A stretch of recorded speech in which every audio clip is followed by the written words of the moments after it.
Matthew Perry's sudden death last year broke hearts all over the world. The beloved Friends actor, known as Chandler Bing, was more than just a sitcom star. He was someone who openly shared his lifelong struggle with addiction. And now, after months of investigation, a shocking courtroom twist has emerged. The woman prosecutors call the Ketamine Queen, accused of supplying Perry with the drug that killed him, has agreed to plead guilty. This isn't just a legal update. This story takes us deep inside the world of Hollywood's underground drug scene, glamorous Instagram lifestyles, and the tragic reality behind Matthew Perry's final days. Segment 1. Who is the Ketamine Queen? Her name is Jasveen Sangha. On the surface, she appeared to be living a dream life. Photos of private jets, lavish vacations, parties with the rich and powerful. She was seen as part of the jet-set elite.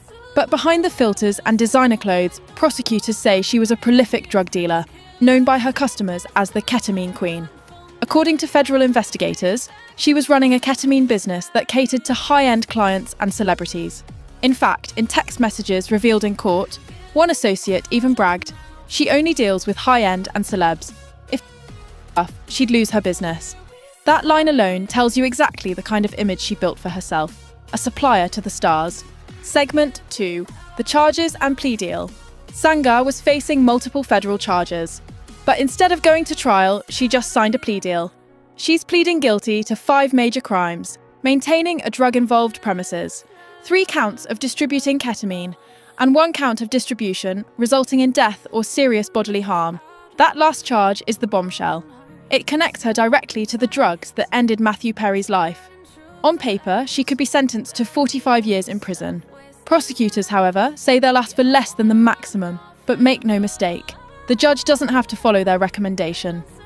Segment 3. Matthew Perry's final days.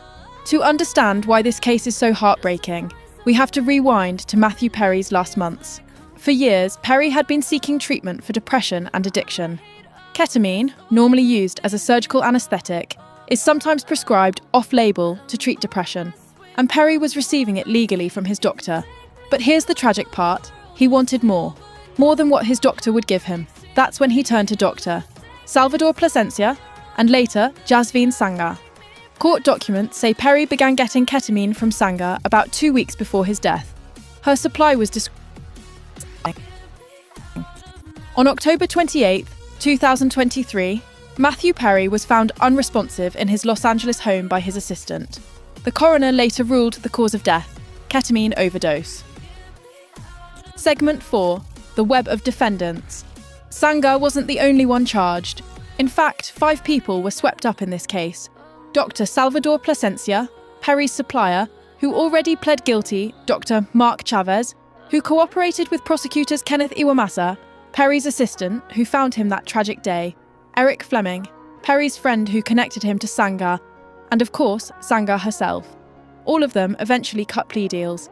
Sangha was the last to fall. Prosecutors call her and Dr. Plasencia the primary targets, the kingpin and queenpin of this drug pipeline. Segment 5. The double life. This is where the story feels like a script ripped straight out of Hollywood. By day, Sangha showed the world a glamorous life. Luxury cars, designer clothes, champagne toasts with celebrities. But behind closed doors, she was allegedly selling powerful drugs, profiting off addiction, and catering to Hollywood's darkest needs. She wasn't just dealing ketamine to Matthew Perry. In fact, she admitted in her plea deal that she sold ketamine to another man, Cody McClory, who died of an overdose in 2019.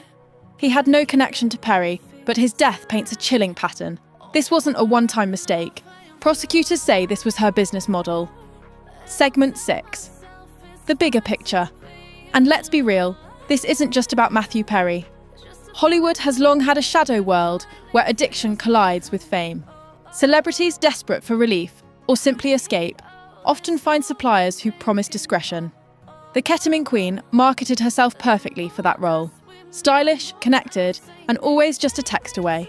But beneath the surface was the same old story: profit, power, and pain. And for Matthew Perry, it ended in tragedy. So here's where we are. Jasveen Sangha, the so-called Ketamine Queen, has agreed to plead guilty. She faces decades in prison for supplying the drugs that killed Matthew Perry. Her sentencing will be decided at an upcoming hearing.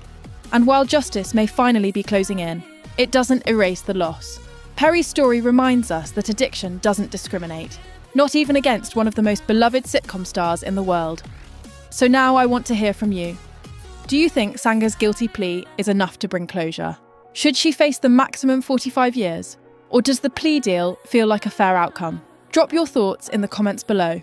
I'll be reading them. And don't forget, if you want more deep dives into Hollywood's biggest scandals, smash that like button, hit subscribe, and tap the bell so you never miss a story. Because in Hollywood, the truth is always stranger than fiction.